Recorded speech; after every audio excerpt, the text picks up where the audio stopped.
जय हिंद प्यारे बच्चों। कैसे हैं आप लोग? उम्मीद करेंगे कि आप लोग बहुत ही अच्छे होंगे। तो बच्चों, मैं आपके सामने लेकर के आ चुका हूँ जीके जीएस का शानदार क्लास बच्चों। और डेली का आपके सामने मिथिलेश सर के द्वारा बच्चों जीके जीएस का सुबह में बच्चों 9 AM और शाम में बच्चों 8 PM में डेली क्लास चलता है मेरे भाई। अगर आप हमारे साथ जुड़कर जीके जीएस का क्लास करना चाहते हैं तो डेली बच्चों 9 बजे और शाम 8 बजे दोनों क्लास में ज़रूर जुड़िएगा।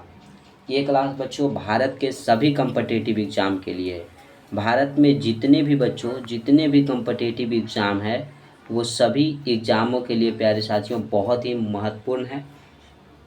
सभी एग्ज़ामों के प्रश्नों को बच्चों प्रीवियस ईयर्स क्वेश्चनों को देखते हुए यहाँ पे प्रश्न चूज किया गया है, ताकि बच्चे जब भी पढ़ें तो उत्सुक से पढ़ें कि अरे यार ऐसा ऐसा क्वेश्चन आता है, इतना आसान आता है या तो फिर इतना हार्ड आता है, मुझे पढ़ना होगा, मुझे मेहनत करना होगा। ऐसे करके बच्चे पढ़ेंगे, उत्सुक होंगे, जागरूक होंगे। और बच्चों, हम जो हैं आपके क्लास में प्रश्नों को मैक्सिमम से मैक्सिमम प्रश्न बताने का प्रयास करता हूँ, ताकि बच्चे की कोई भी डाउट प्रश्नों से ना रहे।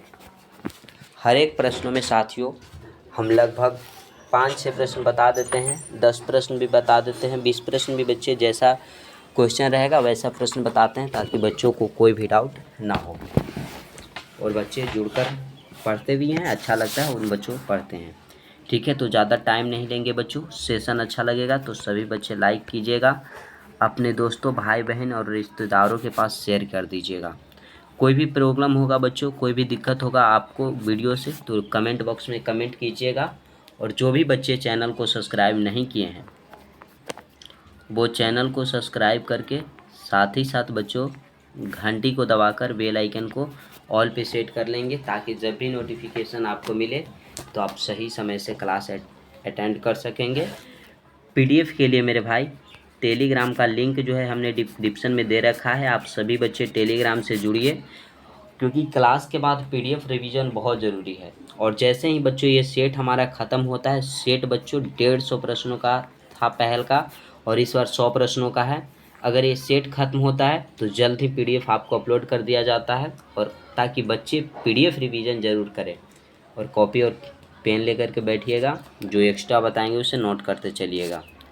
तो चलते हैं बच्चों पहले प्रश्न से। बच्चे बोलेंगे सर 51 नंबर प्रश्न है और आप बोल रहे हैं पहला प्रश्न। तो मेरे भाई 50 प्रश्न पहले भी बता रखा है। ये देखिएगा पहला प्रश्न आज का। सिमलीपाल जीव मंडल निचय कौन से राज्य में स्थित है? बताइएगा। सिमलीपाल जीव मंडल निचय जो है वो कौन से राज्य में स्थित है? पंजाब, दिल्ली, उड़ीसा या पश्चिम बंगाल? फटाक से बच्चों का आंसर आना चाहिए था कि सर आंसर मैं बताऊंगा। बच्चे बोलेंगे सर मैं आंसर बताऊंगा। ये सर है ना जो उड़ीसा में है। उड़ीसा के बारे में जानते हैं बच्चों, यह बिहार से अलग हुआ है। बिहार से कब अलग हुआ? उड़ीसा बिहार से अलग हुआ है। बच्चे जानते हैं? नहीं जानते वो जान लीजिए। 1 अप्रैल 1936 ईस्वी में उड़ीसा जो है वो बिहार से अलग हुआ था। बिहार से बच्चों झारखंड भी अलग हुआ है। कौन अलग हुआ है? झारखंड बच्चों, झारखंड। र तो छूट गया ना, झारखंड। जानते हैं कब? 15 नवंबर 2000 ईस्वी में बिहार से कौन अलग हुआ? झारखंड। तो ये याद रहेगा बच्चों। यहाँ तक क्लियर है? अब देखिए पश्चिम बंगाल की बात करें बच्चों, तो यहाँ पे चावल का उत्पादन जो होता है वो सबसे अधिक होता है। जूट का उत्पादन अगर देखा जाए तो सबसे अधिक होता है। क्लियर हो जाएगा। बिहार के बच्चों पूर्णिया जिला में जूट का उत्पादन सबसे अधिक होता है। भारत की राजधानी अगर पूछा जाए तो दिल्ली। पंजाब में साथियों गेहूँ, प्रति वर्ग हेक्टेयर गेहूं का उत्पादन जो है वो सबसे अधिक होता है। यहाँ तक क्लियर रहेगा बच्चों को? क्लियर रहेगा मेरे भाई। तो अगले प्रश्न पे चलेंगे हम। बताइएगा आप सभी बच्चे। अगला प्रश्न कहता है कि मानव शरीर की सबसे बड़ी कोशिका है। मानव शरीर की बच्चों सबसे बड़ी कोशिका, तंत्रिका कोशिका, गुद्दा, गुर्दे की कोशिका, यकृत कोशिका, पेशी कोशिका? बताइएगा बच्चे।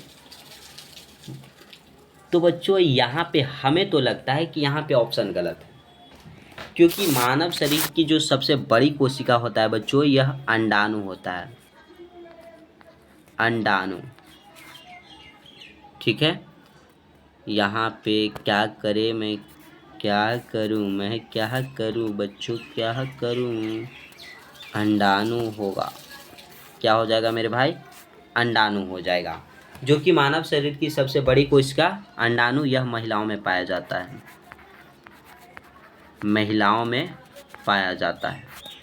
अगर सबसे छोटी कोशिका पूछ दिया जाए, छोटी कोशिका, ये बच्चों आंसर आपका हो जाएगा, ये ऑप्शन गलत है। ठीक है, छोटी कोशिका अगर पूछा जाए बच्चों तो शुक्राणु हो जाता है, शुक्राणु, जिसे हम लोग अस्पर्म बोलते हैं, यह पुरुष में पाया जाता है। किसमें, पुरुष में पाया जाता है।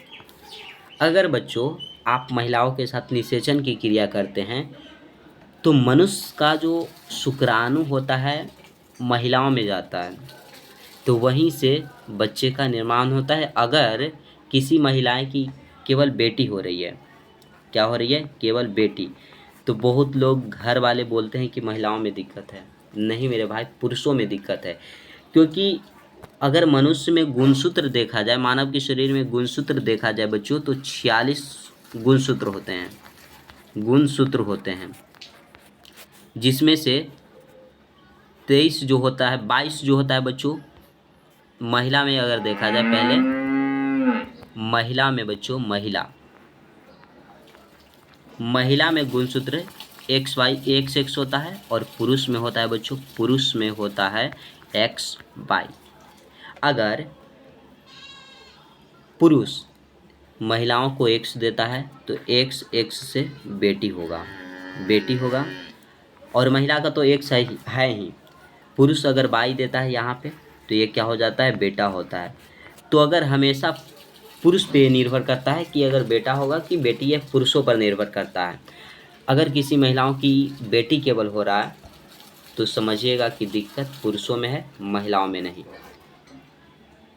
लेकिन लोग गांव घर में, देहात में देखिएगा, कहीं पे भी देखिएगा बच्चों की महिलाओं को ताना दिया जाता है कि तुम्हारा बेटी हो रहा है, केवल बेटा नहीं हो रहा है। बहुत उनको घृणापूर्वक देखा जाता है, लेकिन ऐसा नहीं करना है। आप लोग पढ़े लिखे हैं, हमेशा गलतियाँ पुरुष में हो रहा है। यहाँ पे अगर बेटा बेटी की बात हो ना तो यहाँ गलती पुरुषों में है, तो ये ध्यान रखिएगा। तो सबसे छोटी कोशिका मानव शरीर की स्पर्म हो जाएगा, शुक्राणु। अगर सबसे लंबी कोशिका देखा जाए बच्चों, तंत्रिका कोशिका जो है वो सबसे लंबी कोशिका है। मानव शरीर का सबसे लंबी कोशिका देखा जाए तो तंत्रिका कोशिका, जो कहाँ पाया जाता है, मस्तिष्क में पाया जाता है, मस्तिष्क में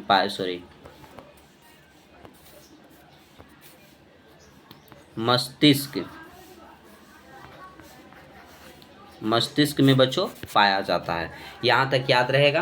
तो ऑप्शन तो बताएंगे नहीं क्योंकि ऑप्शन गलत है, अंडाणु हो जाएगा इसका राइट आंसर। अगला प्रश्न, पादप कोशिका का रसोई किसे कहा जाता है। पादप कोशिका का रसोई आपसे पूछा गया है बच्चों, किसे कहा जाता है। लाइसोसोम, राइबोसोम, हरित लवक, वर्णी लवक, ये सब बताइएगा बच्चों। ये कहा जाता है, हरित लवक को कहा जाता है पादप कोशिका का रसोई घर। क्लियर हो जाएगा। लाइसोसोम बच्चों आत्महत्या की थैली कहा जाता है, याद रखिएगा, आत्महत्या की थैली, आत्महत्या की थैली किसे कहा जाता है, तो ये कहा जाता है बच्चों लाइसोसोम को। और लाइसोसोम की खोज किसने की है, तो डी दुबे ने लाइसोसोम की खोज की। क्या की है, खोज की है, ये याद रखिएगा। कोशिका का पावर हाउस किसे कहा जाता है दोस्तों। कोशिका का, याद रखिएगा, हम पूछेंगे कि कोशिका का पावर हाउस यानी कि ऊर्जा गृह, ऊर्जा गृह किसे कहा जाता है, तो ये कहा जाता है माइटोकॉन्ड्रिया को। माइटोकॉन्ड्रिया को बच्चों ऊर्जा का क्या कहा जाता है, पावर हाउस कहा जाता है। यहाँ तक क्लियर हो जाएगा। माइटोकॉन्ड्रिया की खोज की अगर बात करें बच्चों तो कोलियर नामक वैज्ञानिक ने, कोलियर नामक वैज्ञानिक ने माइटोकॉन्ड्रिया की खोज की है। ऑप्शन आपका सी राइट हो जाएगा। पादप कोशिका का रसोई घर हरित लवक को कहा जाता है। यहाँ तक क्लियर है दोस्तों? तो एक बार ज़रूर इस सेशन को शेयर कीजिएगा अपने दोस्तों में, और सेशन अच्छा लग रहा होगा तो लाइक कर दीजिएगा बच्चों। चैनल को सब्सक्राइब नहीं किए हैं वो बच्चे चैनल को सब्सक्राइब करके ज़रूर जुड़ जाइएगा। प्रश्न देखिएगा, पीडीएस का पूर्ण रूप है, पीडीएस क्या है बच्चों? पीडीएस का पूर्ण रूप यानी कि आपसे पूछा जा रहा है फुल फॉर्म क्या होता है, ये बताइएगा। तो बच्चों पीडीएस मतलब होता है सार्वजनिक वितरण प्रणाली। पीडीएस का पूर्ण रूप सार्वजनिक वितरण प्रणाली। ऑप्शन नंबर सी आपका राइट आंसर होगा। अगला प्रश्न आता है कि पादप कोशिका के सबसे बाहरी आवरण को क्या कहते हैं?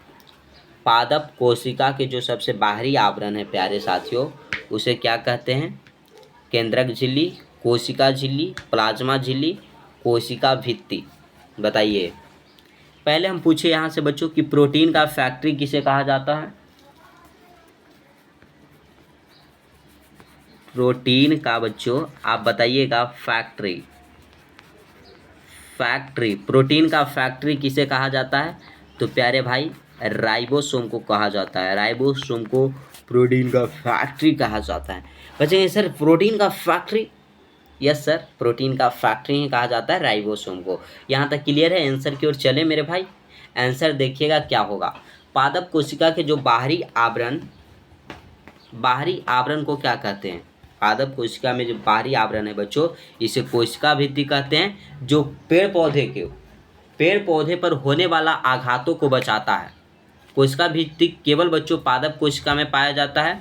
कोशिका झिल्ली की अगर कहें तो जंतु कोशिका और पादप कोशिका दोनों में पाया जाता है। ठीक है बच्चों, ये किस में पाया जाता है? जंतु कोशिका और पादप कोशिका दोनों में पाया जाता है। पादप ये कोशिका भित्ति जो है बच्चों पादपों में बाहरी आघातों से बचाता है। बाहरी आघातों से क्या करता है?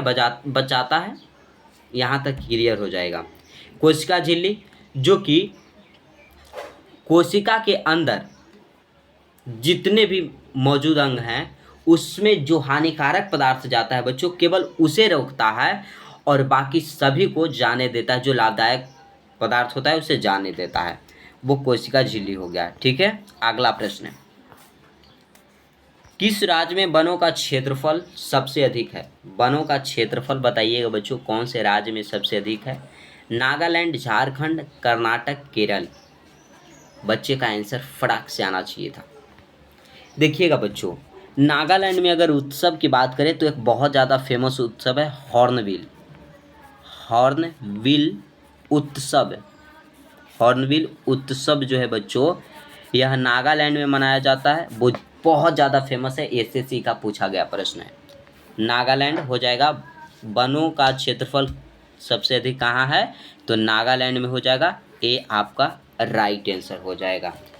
कोयला बच्चों सबसे ज़्यादा अगर पूछा जाए आपसे कि कोयला का उत्पादन, कोयला बच्चों तो झारखंड में हो जाएगा। सोना बच्चों तो कर्नाटक में हो जाएगा। और रबर बच्चों केरल में हो जाएगा। क्लियर हो गया? यहाँ तक क्लियर है बच्चों। अगले प्रश्न की ओर चलेंगे। ऑप्शन ए को लॉक कीजिएगा। नेक्स्ट कहता है कि निम्नलिखित में से कौन सा सबसे अधिक श्रम आधारित क्षेत्र है? सबसे अधिक श्रम आधारित क्षेत्र कौन सा हो जाएगा बच्चों? कृषि, मत्स्य पालन, मुर्गी पालन या खनन? बताइएगा। तो इसमें हो जाएगा बच्चों कृषि जो है वो सबसे अधिक श्रम आधारित क्षेत्र है। सबसे ज़्यादा मेहनत कृषि में लगता है। कृषि बच्चों, मत्स्य पालन, मुर्गी पालन और ये खनन जो है ये चारों प्राथमिक क्षेत्र में आते हैं। किस में आते हैं? प्राथमिक क्षेत्र में आते हैं। क्षेत्र द्वितीय होता है बच्चों सेवा क्षेत्र। ये प्राथमिक क्षेत्र में कृषि आ गया आपका। कृषि जो है वो किस में आता है? प्राथमिक क्षेत्र में। दूसरा में आता है सेवा क्षेत्र बच्चों। सेवा क्षेत्र जानते हैं, जैसे बैंक में बच्चों सेवा दी जाती है, सेवा ली जाती है, ये सेवा क्षेत्र हो गया। तीसरा में आपका आता है उद्योग क्षेत्र, उद्योग क्षेत्र, ठीक है। तो ये सब याद रखिएगा। प्राथमिक क्षेत्र को क्या कहा जाता है? कृषि क्षेत्र। द्वितीय क्षेत्र को क्या कहा जाता है? सेवा क्षेत्र। और तृतीय क्षेत्र को क्या कहा जाता है? उद्योग क्षेत्र। क्लियर हो जाएगा। यहाँ पे बच्चों सबसे अधिक श्रम आधारित क्षेत्र कृषि क्षेत्र, ऑप्शन ए को सभी बच्चे लॉक कर लीजिएगा। अगला प्रश्न आता है,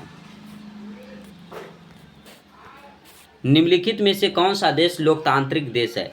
लोकतांत्रिक देश कौन सा है ये बताइएगा साथियों, फटाक से बताइएगा। लोकतांत्रिक देश कौन सा है?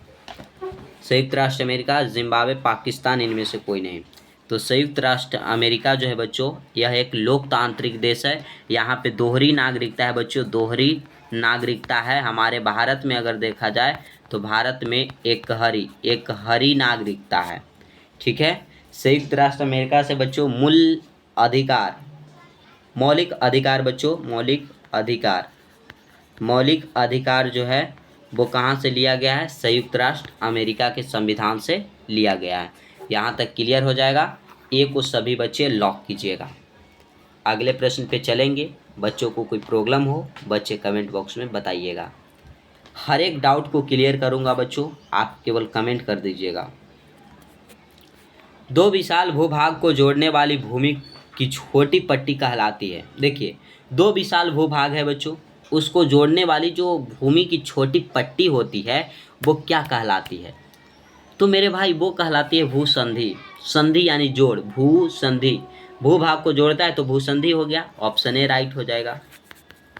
द्वीपों को समूह को द्वीप समूह कहते हैं। अगला है, निम्नलिखित में से किस निकाय की अध्यक्षता गैर सदस्य करता है? गैर सदस्य करता है बच्चों, बताइएगा किस निकाय की अध्यक्षता करता है? गैर सदस्य यानी सदस्य नहीं है तब अध्यक्षता करता है। ये बच्चों राज्यसभा हो जाएगा, ऑप्शन नंबर बी राइट हो जाएगा। राज्यसभा की बात करें बच्चों तो इसकी चर्चा आर्टिकल 80 में मिलता है, जिसे कोई भंग नहीं करता है। बच्चों राज्यसभा को कभी भी भंग नहीं किया जाता है। लोकसभा की चर्चा है आर्टिकल 81 में, 81 में है, ठीक है।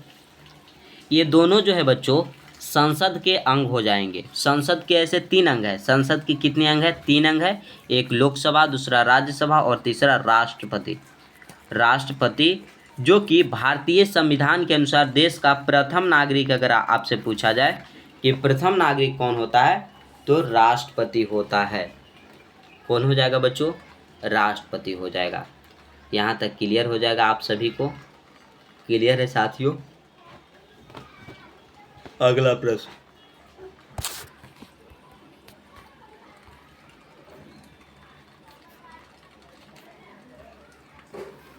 प्रश्न कहता है कि स्वतंत्रता से पूर्व भारतीय राष्ट्रीय कांग्रेस के सबसे अधिक समय तक अध्यक्ष कौन रहे? स्वतंत्रता से पहले बच्चों भारतीय राष्ट्रीय कांग्रेस के जो अध्यक्ष थे वो सबसे अधिक समय तक कौन रहे हैं? मौलाना अब्दुल कलाम आज़ाद, दादा भाई नौरोजी, उमेश चंद्र बनर्जी, सरदार वल्लभ भाई पटेल। पटेल जी बोलिएगा। तो देखिएगा बच्चों, अगर सबसे अधिक दिन पूछे तो मौलाना अब्दुल कलाम आज़ाद रहें, ऑप्शन ए राइट हो जाएगा।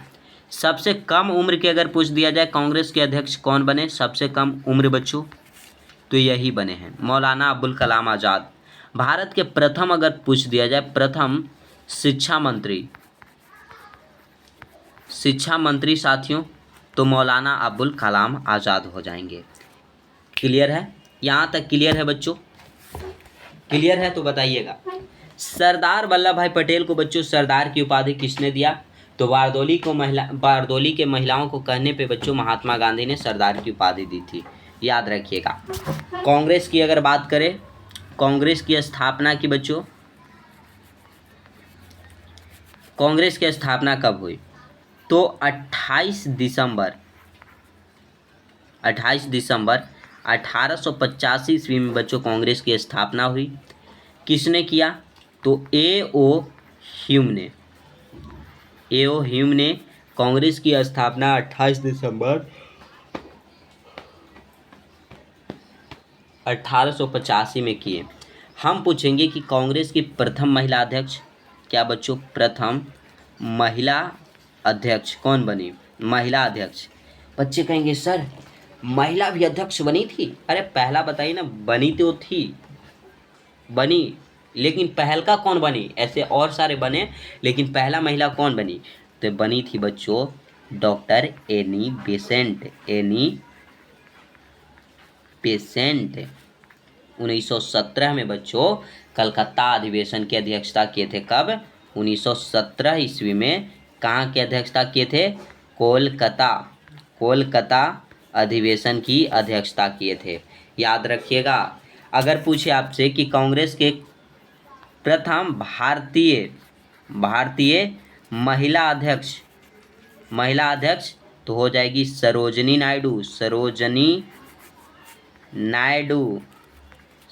नायडू बच्चों, जिन्होंने कानपुर अधिवेशन की अध्यक्षता किए थे। सरोजनी नायडू बच्चों देश का अगर पूछा जाए तो प्रथम राज्यपाल थी। राज्यपाल अगर पूछा जाए देश का तो पहला राज्यपाल, फर्स्ट राज्यपाल सरोजनी नायडू, जो कि यूपी की बनी थी। चलेंगे अगले प्रश्नों की ओर। अगला प्रश्न देखिएगा। अगला प्रश्न है मेरे भाई, अगला क्या कहता है? भारत के राष्ट्रीय ध्वज का डिजाइन किसने तैयार किया? तो एनी बेसेंट हमने बताया बच्चों कांग्रेस की प्रथम महिला अध्यक्ष, फर्स्ट बच्चों महिला अध्यक्ष एनी बेसेंट। भारत की प्रथम महिला अध्यक्ष सरोजनी नायडू। लेकिन पिगली बैग क्या जो है बच्चों, इसी ने भारतीय ध्वज का डिजाइन तैयार किया। पूछा जाएगा आपसे कि भारतीय तिरंगा का त्रिज्या का रेशियो कितना, लंबाई और चौड़ाई का रेशियो कितना होता है बच्चों? तो 3:2 होता है। लेंथ एंड बेथ क्या होता है भाई? LBH। बस बी मान लीजिए ना, चौड़ाई को बी से सूचित करते हैं ना। आगे देखिएगा, ऑप्शन नंबर आपका डी राइट हो जाएगा, याद रखिएगा। अगला है, विश्व का विख्यात तेल शोधक कारखाना अब्दान कहाँ है मेरे भाई? तो ये हो जाएगा ईरान में। कहाँ पे हो जाएगा? ईरान में होगा। ऑप्शन नंबर बी आपका सही आंसर होगा। अभी तक जो भी बच्चे चैनल को सब्सक्राइब नहीं किए हैं वो सभी बच्चे चैनल को सब्सक्राइब कर लीजिए। सेशन अच्छा लग रहा होगा बच्चों तो लाइक और शेयर भी कर दीजिएगा। ठोक दीजिए लाइक और शेयर बच्चों ज़्यादा से ज़्यादा। PDF के लिए टेलीग्राम से सभी बच्चे जुड़ जाइए, लिंक डिस्क्रिप्शन में है, और नहीं तो टेलीग्राम पे सर्च कीजिए मोटिवेशन गुरु मिथिलेश, जुड़ जाइएगा। हमारे संविधान में न्यायिक समीक्षा किस देश के संविधान से ली गई है? England, USA, Canada, Australia. बताइएगा मेरे भाई। हमारे संविधान में जो न्यायिक समीक्षा किस देश के संविधान से लिया गया है? तो USA से लिया गया है बच्चों। USA से मौलिक अधिकार लिया गया। मौलिक अधिकार आपसे पूछा जाए तो USA से लिया गया है। संवर्ती सूची बच्चों कहाँ से लिया गया है? ऑस्ट्रेलिया से लिया गया है। यहाँ पे अगर आपको ब्रिटेन दे दिया जाए, ब्रिटेन दे दिया जाए बच्चों, तो ब्रिटेन से लिया गया है। नागरिकता ब्रिटेन के संविधान से लिया गया है। राष्ट्रपति का पद बताइएगा। राष्ट्रपति का पद किस देश के संविधान से लिया गया है? तो ब्रिटेन के संविधान से। मौलिक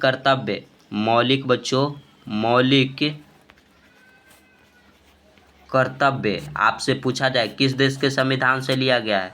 तो रूस के संविधान से लिया गया है। ये सब बच्चों याद रखिएगा। जो इम्पोर्टेंट है वही आपको बता रहे हैं, जो एग्जाम में पूछे जाते हैं वही बता रहे हैं। आपसे पूछा जाएगा कि मौलिक कर्तव्य को किस देश के संविधान से लिया गया है? तो रूस देश के संविधान से लिया गया है। मौलिक अधिकार को साथियों तो अमेरिका के संविधान से, USA के संविधान से, संयुक्त राष्ट्र अमेरिका के संविधान से लिया गया है। नागरिकता को तो ब्रिटेन के संविधान से। राष्ट्रपति का पद ब्रिटेन के संविधान से। संवर्ती सूची ऑस्ट्रेलिया के संविधान से। और बच्चों न्यायिक समीक्षा USA के संविधान से। ऑप्शन नंबर आपका बी राइट हो जाएगा, ये याद रखिएगा। बी को सभी बच्चे लॉक कीजिए। चलेंगे अगले प्रश्न पे। अगला ध्यान दीजिए सभी बच्चे। कोई दिक्कत हो बच्चों कमेंट बॉक्स में ज़रूर कमेंट कर दीजिएगा। प्रश्न कहता है कि भारत में प्रधानमंत्री तब तक अपने पद पर रहता है जब तक कि उसे प्राप्त है। क्या प्राप्त है? तो उसे प्राप्त है साथियों लोकसभा का विश्वास। लोकसभा का विश्वास जब तक प्राप्त है ना तब तक प्रधानमंत्री अपने पद पर रह सकता है। ऑप्शन सी राइट हो जाएगा। अगला, किस संविधान संशोधन द्वारा पंचायती राज व्यवस्था संस्थाओं की संवैधानिक दर्जा प्राप्त किया गया? तो मेरे भाई एक संविधान संशोधन हुआ था 73वां संविधान संशोधन, जिसमें पंचायती राज्य व्यवस्था संस्थाओं की संवैधानिक दर्जा प्रदान किया गया।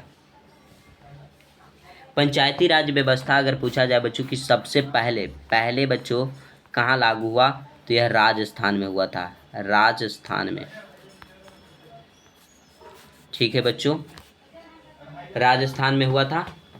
ये क्लियर रहेगा। अगला प्रश्न,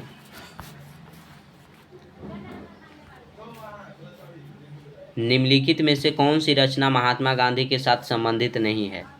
महात्मा गांधी की कौन सी रचना इसमें नहीं है? My experiment with truth Mahatma Gandhi का ऑटोबायोग्राफी यानी कि यह आत्मकथा है। आत्मकथा है बच्चों यह महात्मा गांधी का। माई एक्सपेरिमेंट विथ ट्रुथ क्या है? महात्मा गांधी की आत्मकथा हो जाएगा। हरिजन पत्रिका है महात्मा गांधी का। हिंद स्वराज महात्मा गांधी का। लेकिन बच्चों द होली फैमिली जो है वो महात्मा गांधी का नहीं है। ऑप्शन नंबर सी आपका क्या हो जाएगा? राइट आंसर हो जाएगा। अगला प्रश्न आगे कहता है सीज का पूरा रूप है ACZ। सीज का पूरा रूप क्या है बताइए? तो मेरे भाई अगर जानते हैं आप लोग तो जान लीजिएगा कि सीज का पूरा रूप होता है स्पेशल इकोनॉमिक जोन।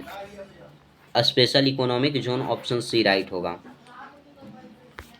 ये रहा लास्ट प्रश्न बच्चों। सारा का पूरा रूप है सारा में बच्चों टोटल 8 देश हैं। सारा में कितने देश हैं? टोटल 8 देश आते हैं।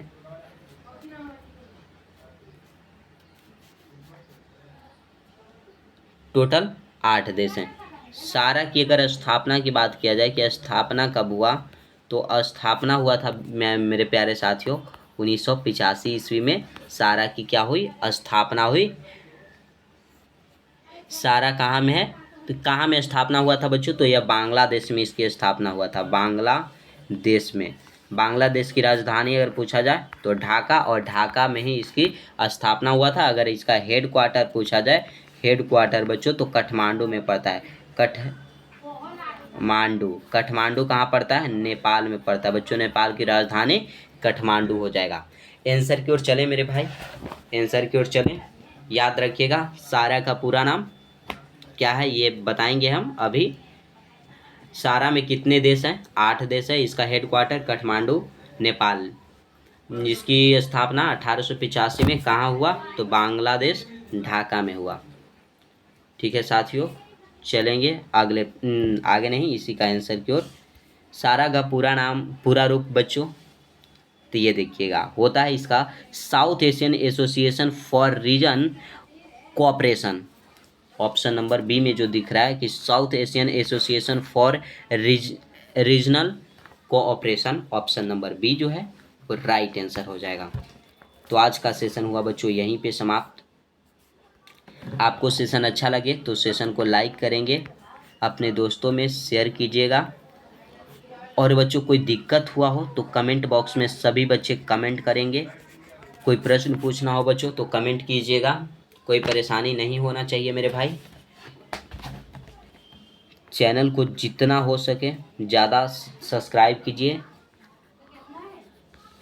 जो भी बच्चे चैनल को सब्सक्राइब नहीं किए वो चैनल को सब्सक्राइब करके घंटी को ऑल पे सेट रखिएगा, ताकि जब भी क्लास लेकर के आए उसका नोटिफिकेशन मिले और आप सही समय से क्लास अटेंड कर सकेंगे और क्लास का बच्चे लुत्फ़ उठाएंगे।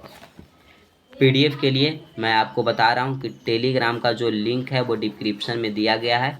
आप सभी बच्चे टेलीग्राम से जुड़िएगा ताकि बच्चे क्लास के बाद रिवीजन कर पाएँ अच्छी तरीके से। तो आज के लिए बस इतना ही। जय हिंद मेरे प्यारे शेरनियों।